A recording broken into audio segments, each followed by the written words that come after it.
After studying this module, we shall be able to understand the concept of NPV and IRR, point out the similarities and differences between the two methods, identify the cases where the two methods bring out identical and different results, evaluate the proposals in case of conflict in ranking between the two methods. A corporate financial decision maker has to make the multiple investment decisions not only for the smooth functioning of the firm but also for meeting the expectation of the shareholders at large. Quite often, when the funds available are limited or when the projects under consideration are mutually exclusive, the financial decision maker task becomes all the way more difficult and important. Since these investment proposals have a long term horizon and are irreversible in nature, most of the decision makers consider two widely used methods of discounting the cash flow techniques. They are net present value and internal rate of return. Net present value is the difference between the present value of the cash flows and the present values of cash outflows. The net present value compares the value of a dollar today to the value of the same dollar in the future, taking inflation and returns into account. NPV analysis is sensitive to the reliability of the future cash inflows that our investment or project will yield and is used in capital budgeting to assess the profitability of an investment or a project. Internal rate of return is the discount rate often used in capital budgeting that makes the net present value of all the cash flows from a particular project equal to zero. Generally speaking, a higher the project's internal rate of return, the more desirable is to undertake that project. As such, IRR can be used to rank several prospective projects of the firm in considering. Assuming all other factors are equal among the various projects, the project with the highest IRR would probably be considered the best and undertaken first. We can think of IRR as the rate of growth a project is expected to generate, while the actual rate of return that the given project ends up generating will often differ from its estimated IRR rate. A project with a sustainable higher IRR value than other available options would still provide a better chance of a strong growth. Internal rate of return can also be compared against the prevailing rate of returns in the security markets.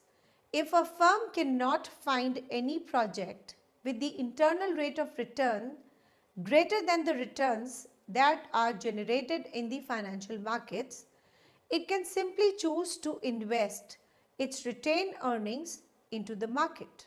Let us understand the concept of NPV first. NPV stands for net present value. It is a discounting technique where the underlying discount rate is assumed to be the cost of capital of the firm. NPV is the difference between present value of cash inflows and present value of cash outflows. Since the cash outflows and inflows arise at the different points of time and cannot be compared, both are reduced to their present values at the rate of return acceptable to the firm. The rate of return is overall cost of capital, which takes into the account the shareholders' expectation, business risk, and leverage. It is assumed that the cash inflows are reinvested at the same discount rate. The formula for calculating NPV is where NPV is equal to net present value, CT is equal to cash flows occurring in different time periods, C0 is equal to initial cash outflow, K is equal to discount rate or cost of capital, N is equal to life of project in years. Let us now see what are the decision criteria for the acceptance or rejection of the proposal using NPV. If NPV is greater than 0, the investor will accept the proposal. If NPV is equal to 0, then the investor will be indifferent towards the acceptance or rejection of the proposal. And lastly, if NPV is less than 0, then the investor will reject the proposal. The advantages of using net present value method are: net present value gives importance to the time value of money. In calculation of the net present value, both after cash flow and before cash flow over the lifespan of the project are considered. Profitability and the risk of the projects are given high priority. Net present value helps in maximizing the firm's value. However, net present value has certain limitations too. These are: the net present value is difficult to use. The net present value cannot give accurate decisions. If the amount of investment of mutually exclusive projects is not equal. It is difficult to calculate the appropriate discount rate, and the net present value may not give correct decisions when the projects are of unequal life. Now, let us discuss about the second prominent discounting technique, which is IRR. It stands for internal rate of return, that is, a rate at which the present value of cash outflows is equal to present value of cash inflows. In other words, IRR is the rate at which NPV is equal to 0. This rate is unknown and it is generated by trial and error method. Unlike NPV, here the discount rate is unknown. Rather, the rate is ascertained by trial and error procedure. This rate is then compared with the cut-off rate, generally taken to be the cost of capital, to arrive at a decision. The internal rate of return on an investment or a project is the annualized effective compounded return rate, or the rate of return that makes the net present value of all cash flows, both positive and negative, from the particular investment equal to 0. It can also be defined as the discount rate at which the present value of all future cash flow is equal to the initial investment, or in other words, the rate at which an investment breaks even. In more specific terms, the internal rate of return of an investment is the discount rate at which the net present value of the cost, negative cash flows of the investment equals the net present value of the benefits, that is the positive cash flows of the investment. IRR calculations are commonly used to evaluate the desirability of investment or the projects. Higher a project internal rate of return, the more desirable it is to undertake the project.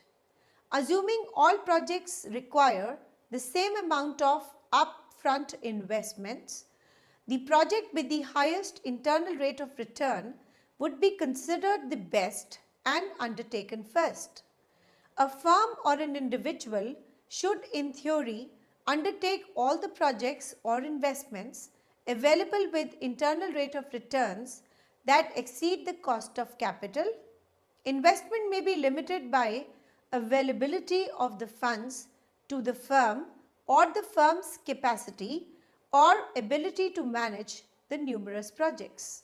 The formula for calculation of IRR is where RL is equal to rate of return at lower rate, RH is equal to rate of return at higher rate, NPVL is equal to net present value at lower rate, NPVH is equal to net present value at higher rate. Let us now see what are the decision criteria for the acceptance or rejection of the proposal using IRR. If R is greater than K, the investor will accept the proposal. If R is equal to K, then the investor will be indifferent towards the acceptance or rejection of the proposal. And lastly, if R is less than the K, the investor will reject the proposal. Because of the internal rate of return is a rate quantity, it is the indicator of the efficiency, quality, or yield of an investment. This is in contrast with the net present value, which is an indicator of the value or magnitude of an investment. An investment is considered acceptable if its internal rate of return is greater than the established minimum acceptable rate of return or the cost of capital.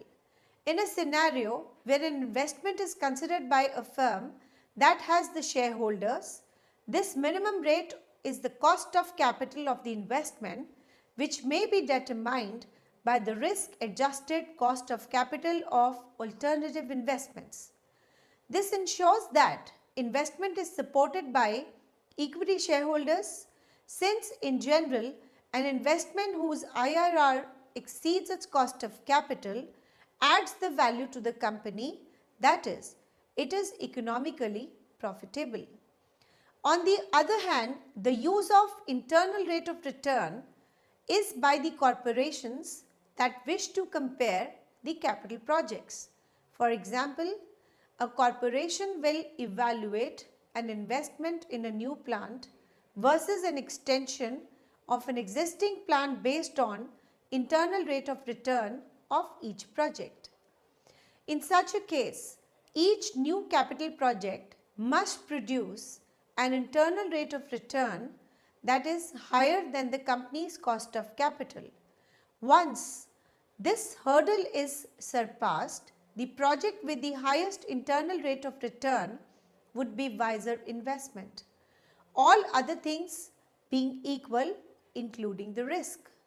Internal rate of return is also useful for the corporations in evaluating the stock buyback programs.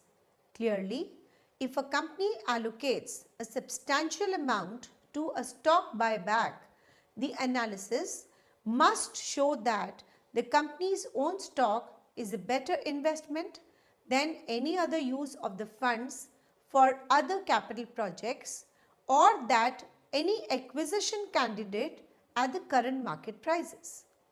The points of similarities between the two methods are time value of money. Both methods recognize the time value of money, that is, a rupee earned today is always preferred over the rupee earned tomorrow. Consider total cash flows. Both methods take into the account all the cash flows over the entire proposal life to give results and thus give a true measure of profitability. Consistent with the objective of wealth maximization.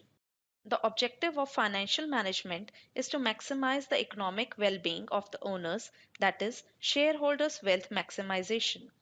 Both NPV and IRR result in maximization of the shareholders' wealth.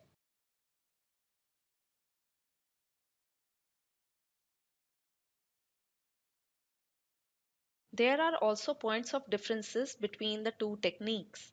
These are discount rate. Under NPV method, the underlying discount rate is also known and is equal to the opportunity cost of capital, as it represents the minimum rate of return required to accept a project. However, under IRR method, the discount rate is unknown and it is generated by the trial and error procedure. The IRR equates the present value of outflows with the present value of cash inflows. Reinvestment assumption.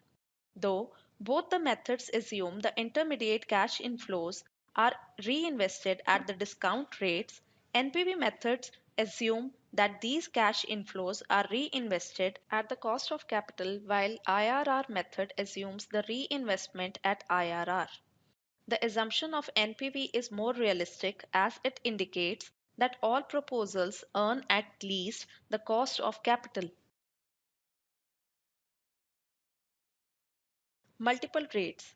Due to the mathematics inherently involved in IRR, sometimes it may result in negative or multiple internal rates. It mainly happens in non-conventional investment. However, this limitation is not suffered by NPV method. Value additivity principle. NPV of two different proposals can be added. However, IRR of two proposals cannot be added. This is due to the fact that NPV is an absolute measure while IRR is a relative measure. In capital budgeting, there are a number of different approaches that can be used to evaluate any given project. And each approach has its own distinct advantages and disadvantages. All other things being equal, using the internal rate of return and the net present value measures to evaluate the projects often results in the same findings. However, there are a number of projects for which using the internal rate of return is not as effective as using the net present value to discount the cash flows. Internal rate of return major limitations is also its great strength. It uses one single discount rate to evaluate each investment. Although using one discount rate simplifies the matter, there are a number of situations that cause the problems for internal rate of return. If an analysis is evaluating the two projects, both of which share a common discount rate, predictable cash flows, equal risk, and a shorter time horizons, the internal rate of return will probably work. The catch is that the discount rate usually change the sustainability over time.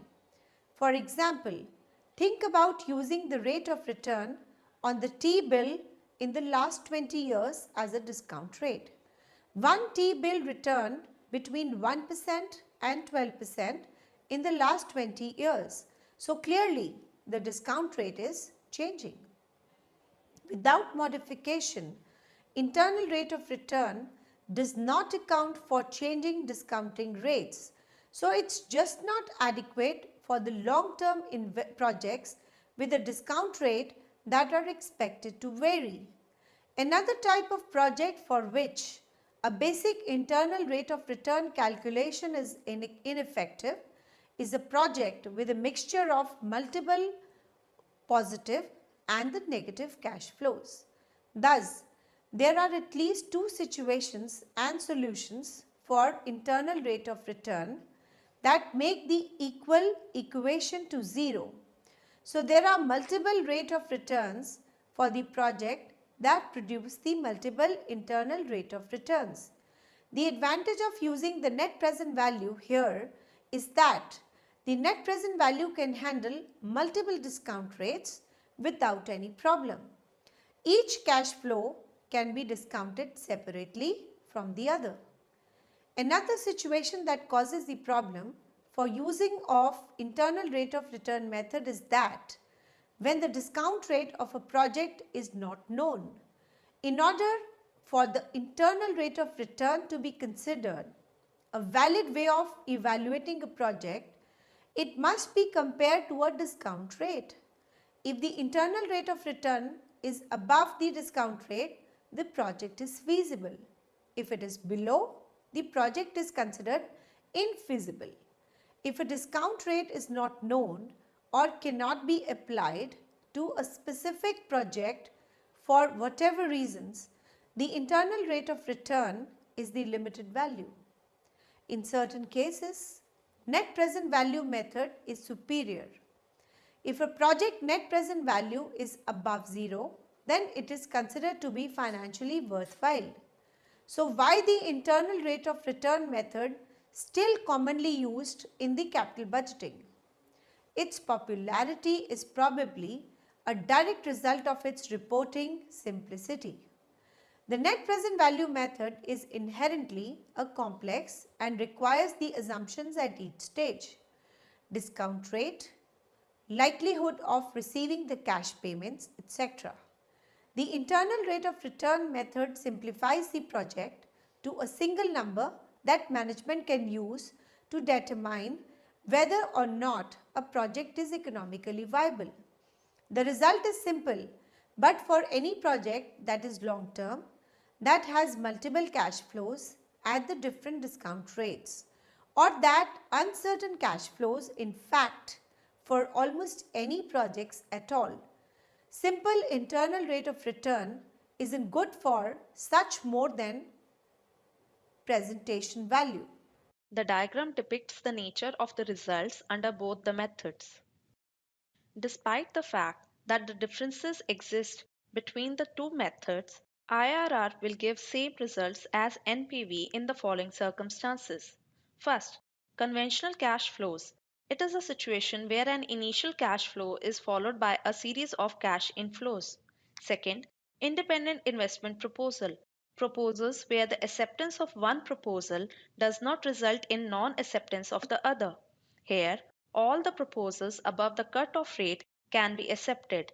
Under NPV method, we accept a proposal when we get positive NPV, that is, NPV is greater than 0. And under IRR method, we accept a proposal when internal rate of return is greater than the firm's cost of capital. Whenever R is greater than K, NPV shall be positive.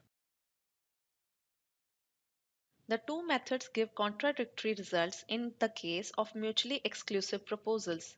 These are the proposals where the acceptance of one proposal leads to non-acceptance of the other. There are two types of mutually exclusive proposals.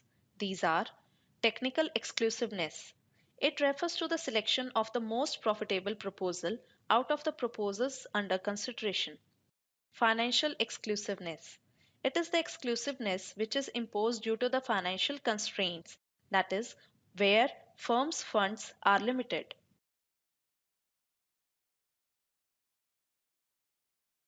In case of mutually exclusive proposals, NPV and IRR methods will give conflicting ranking due to the following reasons. First, size disparity problem. Second, time disparity problem. Third, life disparity problem. Let us understand the size disparity problem. It arises due to the difference in investment size. NPV and IRR shall give conflicting ranking due to the fact that NPV deals with the absolute net benefits and is therefore affected by the size of investment. Higher the investment, higher the expected returns in absolute terms, and hence it would give higher ranking. On the other hand, IRR deals with the relative returns and is not affected by the size. Even if all the cash flows are doubled, IRR shall remain unchanged. While facing life disparity problem, if the firm has huge fund for investment, it should go for decision according to NPV method. However, if the firm is suffering from liquidity crunch, it should decide according to the profitability index method. Let us now consider an example to understand the concept of size disparity. We are considering two mutually exclusive projects A and B with the details as shown in the table. The cash flows of project A and project B is 10,000 and rupees 40,000 respectively. The cash flow into project A for 3 years is rupees 5,000, 6,000, 4,000 respectively, and for the project B, the cash inflows are 18,000, 20,000, 15,000 respectively. The cost of capital is 10%. Now substituting this value in the formula of NPV, NPV is equal to summation of t goes to 1 to n Ct upon brackets open 1 plus k to the power t minus Co. NPV comes out of to be 2509.39 for project A, 4162.28 for project B. Similarly, by using the formula of internal rate of return, which is equal to RL plus brackets open NPV upon L divided by NPVL minus NPVH bracket closed into RH minus RL. We can compute the internal rate of return. The internal rate of return for project A comes out to be 24% and 16% for the project B. Thus, we can see the results using the two techniques are entirely different. Both the methods are giving conflicting rankings.